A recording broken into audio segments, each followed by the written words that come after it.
ఎందుకు ఆలస్యం, స్టోరీ వినేద్దామా? ఆ రాత్రి యామినికి తనకు మధ్య జరిగిన సంభాషణ గుర్తుకు వచ్చింది. అమ్మా పిలిచింది యామిని. ఏంటమ్మా? కూతురు ముఖంలోకి చూసింది వసంత. దీపక్ గురించి నీ అభిప్రాయం ఏంటమ్మా అడిగింది యామిని. చాలా మంచివాడు అంది వసంత. నాకు ఆ మంచివాడు నా వాడుగా కావాలమ్మా. ప్రాధాయపూర్వకంగా తల్లి ముఖంలోనికి చూసింది యామిని. అంటే? ఆశ్చర్యంతో అడిగింది వసంత. నా వివాహం దీపక్తో జరిపించండమ్మా దీనంగా అడిగింది యామిని. మీ నాన్నగారు వారికి విషయాన్ని చెప్పి నీవే ఒప్పించాలమ్మా. అలాగే తల్లి. మా అమ్మ బంగారం. ఆనందంగా యామిని వసంతను కౌగలించుకుంది. వసంత కళ్ళల్లో కన్నీళ్లు. ముకుందరావు మాటలు ఆమె చెవుల్లో మారుమ్రోగాయి. దీర్ఘ నిట్టూర్పుతో కళ్ళు మూసుకుంది. తన ఇష్టదైవం షిరిడి సాయిబాబాను తలుచుకుంది. నా బిడ్డ కోరికే నెరవేరేలా అనుగ్రహించు తండ్రి దీనంగా వేడుకుంది. తల్లిదండ్రులు తమ బిడ్డలు వారు బ్రతికి ఉన్నంత కాలం ఆరోగ్యంగా ఆనందంగా ఉండాలని సదా ఆ దైవాన్ని కోరుకుంటారు. అలాంటి ప్రత్యక్ష దైవ సమానులను కొందరి పిల్లలు వివాహం కాగానే అర్ధాంగి మాటలు విని వేరే కాపురం పెట్టడం, వారికి దూరంగా ఉండడం, వృద్ధాప్యంలో ఉన్న వారి మనోభావాలను అర్థం చేసుకోకుండా వారి స్వేచ్ఛా జీవితానికి ప్రతిబంధకాలుగా భావించి తల్లిదండ్రులను వృద్ధాశ్రమాల పాలు చేయడం ఎంతవరకు సమంజసం? ఆ వయస్సు ఓ నాటికి తమకు వస్తుందనే భావన వారికి కలుగదా? చేసుకున్న వారికి చేసుకున్నంత మహదేవా, ఈ పెద్దల మాటను వారు విని ఉండరా? ఎడమ చేతితో చేసిన దాన్ని కుడి చేతితో అనుభవించవలసి వస్తుందని ఆ రోక్తి వారికి తెలియదా? ఆడవారు కోడళ్ళు ఒకనాటి అత్త, అత్త ఒకనాడు కోడలే అన్న సత్యాన్ని గ్రహించలేరా? తల్లికి ఒక న్యాయం, అత్తకు మరొక న్యాయమా? తండ్రికి ఒక ధర్మం, మామకు మరొక ధర్మమా? చెల్లికి ఒక నీతి, మరదలకు మరో రీతియా?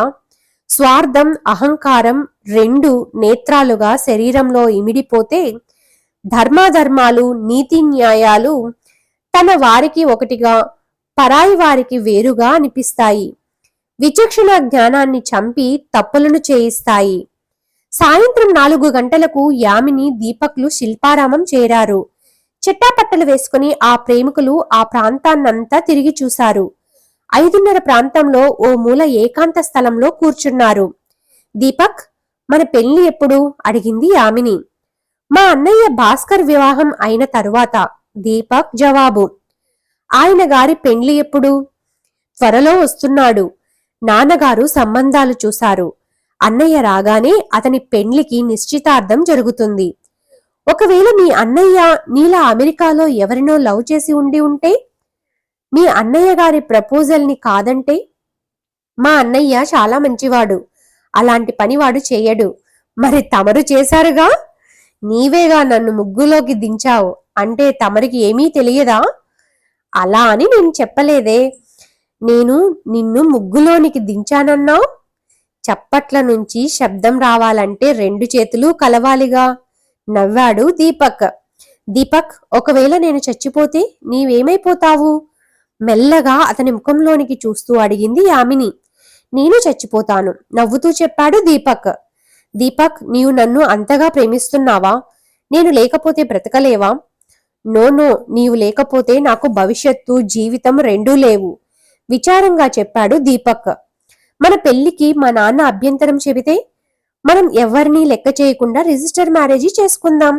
నీకు అభ్యంతరం లేదుగా? ప్రాధేయపూర్వకంగా అడిగాడు దీపక్. యామిని మౌనంగా ఉండిపోయింది. కొన్ని క్షణాల తర్వాత మా అమ్మకు నా వివాహం విషయంలో ఎన్నో ఆశలున్నాయి మెల్లగా చెప్పింది యామిని. అంటే తనకు మంచి అల్లుడు రావాలని, త్వరలోనే మనవడితోనో మనమరాలతోనో ఎత్తుకోవాలని, మగబిడ్డ అయితే వాళ్ళ నాన్నగారి పేరు శ్రీరామచంద్ర అని, ఆడపిల్ల అయితే వసుధ అనే పేర్లు పెట్టుకోవాలని, దినమంతా వారి ఆలనా పాలనలతో ఆనందంగా గడపాలని. అయితే కవలను కను. ఏంటి? అదే, ఆడా మగను ఒకేసారి కనమంటున్నా. అది జరగాలంటే నేను ముందు నీ దాన్ని కావాలిగా. అయిపోయావు. ఎప్పుడు? నీవు నాతో మీరు నా మనిషి అని చెప్పిన రోజే. ఏమో నాకు భయంగా ఉంది. భయంగా చెప్పింది యామిని. భయమెందుకు? నా మాట మీద విశ్వాసం లేదా? ఉంది. కానీ ఏంటి? మా నాన్న అహంకారి, కోపిష్టి. తాను తలుచుకున్నదే జరగాలంటాడు. ఆ మాటకొస్తే నేను అహంకారినే, కోపిష్టిని కాను. కాని నా లక్ష్యం నెరవేర్చేందుకు నేను ఎవరినీ లెక్కపెట్టను, దేనికి భయపడను, పౌరుషంతో చెప్పాడు దీపక్. యామిని కుడి చేతిని తన చేతిలోనికి తీసుకుని తన గుండె భాగాన ఉంచి, నా గుండె సవ్వడి నీ అరిచేతి స్పర్శకు తెలుస్తోందా? అది లబ్డబ్ కాదు, యామిని యామిని అని ప్రీతిగా ప్రేమాభిమానంతో యామిని ముఖంలోకి చూశాడు దీపక్. యామిని పరవశంగా చేతులతో అతన్ని చుట్టేసింది. కొన్ని నిమిషాలు వారు ఆ పరవశంలో వివరిస్తూ ఇహాన్ని మర్చిపోయారు. కొన్ని జంటలు వారి స్థితిని చూసి ఆనందంగా నవ్వుకుంటూ ముందుకు నడిచారు. దీపక్, ఇదే నా ప్రేమంటే? కాదు, బంధం. యామిని, మనలను ఎవ్వరూ విడదీయలేరు. ఆనందంతో ఒకరి ముఖాలు ఒకరు పరవశంతో చూసుకున్నారు. ఇక వెళదాం అన్నాడు దీపక్. ఇరువురు లేచారు. వస్త్రాల షాపు వైపునకు నడిచారు. దీపక్ తనకు నచ్చింది, యామిని మెచ్చింది చుడిదార్ ఓని కొనిచ్చాడు. ఇరువురు ఓలాలో బయలుదేరారు. యామినిని వారి ఇంటి ప్రాంగణంలో దించేశాడు. దీపక్ తన గది ప్రాంతానికి బయలుదేరాడు. యామిని ఇంట్లోకి ప్రవేశించిన తన గదికి పోబోయింది. యామిని అంటూ కూతుర్ని పిలిచి ఆపి తన భర్త చెప్పిన మాటలను సౌమ్యంగా చెప్పింది వసంత. అంతా విన్న యామిని మౌనంగా తన గదిలోనికి వెళ్లిపోయింది. 7 గంటలకు ముకుందరావు ఇంటికి వచ్చాడు. హాల్లో ఉన్న వసంతను చూసి అమ్మాయి ఏది అని అడిగాడు. తన గదిలో ఉందండి. నేను చెప్పమన్న విషయాన్ని ఆమెకు చెప్పావా? చెప్పానండి. మౌనంగా తన గదిలోనికి వెళ్లిపోయింది. ఆహా అని ముకుందరావు తన గదికి వెళ్లబోయాడు. రాత్రి 8:30కు భోజనం ముగిసింది. తన గదికి వెళ్లబోతున్న యామినిని చూసి ముకుందరావు, అమ్మా యామిని. తండ్రి పిలుపు విన్న యామిని వెనుదిరిగి తండ్రి ముఖంలోనికి చూస్తూ, చెప్పండి నాన్న అంది. రామ్మ, వచ్చి కూర్చో అంది. తండ్రి కూతుళ్ళ ఎదురెదురుగా సోఫాలో కూర్చున్నారు. వసంత ముకుందరావు వెనుక సోఫా ప్రక్కన నిలబడింది. అమ్మా, నీకు ఇప్పుడు 23 సంవత్సరాలు. 5 ఏళ్ల బాల్యం, తెలిసి తెలియని వయస్సు. 23లో 5 పోతే 18. తల్లి, గత 18 ఏళ్లుగా నేను నీవు కోరింది ఏదైనా ఏనాడైనా కాదన్నానా తల్లి? సౌమ్యంగా అడిగాడు ముకుందరావు. లేదు అన్నట్టు తలాడించింది యామిని. నోరు తెరిచి చెప్పు అంది వసంత. లేదు నాన్న, మెల్లగా చెప్పింది యామిని. నీకు సంబంధించి నా ఉద్దేశం నీవు ఎప్పుడూ ఆనందంగా ఉండాలన్నది. కన్నబిడ్డల పట్ల తల్లిదండ్రులకు తమ బిడ్డ హాయిగా సంతోషంగా ఎదగాలనే భావనే ఉంటుంది. నీ విషయంలో నాకున్న భావన అదే. నీ జీవితాంతం నువ్వు ఆనందంగా ఉండాలన్నదే నా ఆశ. అమ్మ చెప్పిన విషయాన్ని గురించి సావధానంగా ఆలోచించు. తర్వాత ఇందులో ఆలోచించేందుకు ఏముంది నాన్న? ముకుందరావు ముగించక ముందే అంది యామిని. అది నీ 100 ఏళ్ల జీవితానికి సంబంధించిన విషయం కదా తల్లి? అవును, ఆ విషయం నాకు తెలుసు. నా వివాహ ప్రసక్తి 2 సంవత్సరాల తర్వాత చేయండి. ఇప్పట్లో నాకు ఇష్టం లేదు, ఎంటెక్ చేయాలి అంటూ సోఫాలోంచి లేచి గుడ్ నైట్ నాన్న అంటూ యామిని వేగంగా తన గదివైపుకు వెళ్లిపోయింది. ముకుందరావు ఆశ్చర్యంతో భార్యముఖంలోకి చూశాడు. వారు ఎవరు? వీరి కూతురేగా? వెటకారంగా చిరునవ్వుతో చెప్పి వసంత వంటగది వైపుకు నడిచింది. ఇరువురు వెళ్లిన దిశలను మార్చి మార్చి చూసి ముకుందరావు సాలోచనగా తన గదివైపునకు వెళ్లాడు. దుర్గమ్మ పిలుపుతో ఫణి నవీన్ ఇంటికి వచ్చాడు. నవీన్ వాణి వారికి ఇచ్చిన ఆస్తి పత్రాలను ఫణికి అందించింది. ఫణి వాటిని పరిశీలించి, ఓకే బ్రదర్, ఈ పత్రాలను బ్యాంకులో పెట్టి డబ్బును నేను తీసుకుంటాను. నీవు రేపే ఉద్యోగానికి రాజీనామా చేసేయి. రిలీవ్ అయిన మరుసటి దినం నుంచి నీవు నా పార్ట్నర్వి. నాతో కలిసి పనిచేస్తావు. సంవత్సరంలో చూడు నీ దశ ఎలా మారుతుందో నవ్వుతూ చెప్పాడు ఫణి.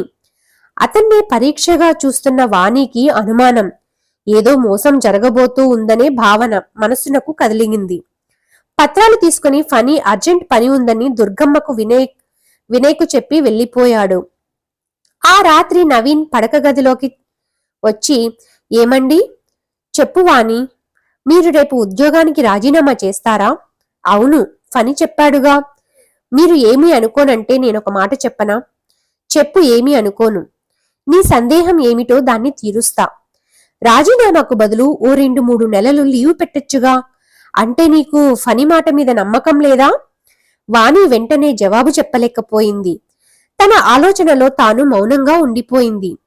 కారణం, తన అత్త దుర్గమ్మ భర్త నవీన్ దృష్టిలో ఫణి మహామేధావి, గొప్ప బిజినెస్ మ్యాన్. కాని ఫణి ప్రతి మాటలో ఏదో కల్తీ ఉందని తన అనుమానం. జవాబు చెప్పు, కాస్త ఆవేశంగా అన్నాడు నవీన్. మీరు నిర్ణయం తీసుకున్నారు కదూ. కూడదు అని నేను ఎలా అనగలను? దైవ నిర్ణయం ఎలా ఉందో చూద్దాం, ముక్తసరిగా అంది వాణి. నీకు నా మీద నమ్మకం లేదు అని నేను ఏనాడూ అనలేదు కదండి, దీనంగా చెప్పింది వాణి. నీ మాటల సారాంశం నా దృష్టిలో అదే. జీవితంలో పైకి ఎదగాలంటే తెగింపు అవసరం, ఆత్మీయులపైన నమ్మకం అవసరం. ఫణి నా ఆత్మీయుడు, అతని మాట మీద నాకు నమ్మకం ఉంది. సరే, మీ ఇష్ట ప్రకారమే కానివ్వండి, సాలోచనగా అంది వాణి. నవీన్ అసహనంగా గది నుండి బయటకు నడిచాడు. విచారంతో వాణి పడకపై వాలిపోయింది. మనోభావాలు, భేదాలు వారి మధ్య ఏర్పడినప్పుడు తమ గది నుండి వెళ్లి తల్లి గదిలో పడుకోవడం ఇప్పటికీ ఎన్నోసార్లు జరిగింది. Thanks for watching friends. Please ఈ వీడియోని లైక్ చేయండి. అలాగే మన ఛానల్ని సబ్స్క్రైబ్ చేసుకోకపోతే ప్లీజ్ సబ్స్క్రైబ్ చేసుకోండి. Thank you once again.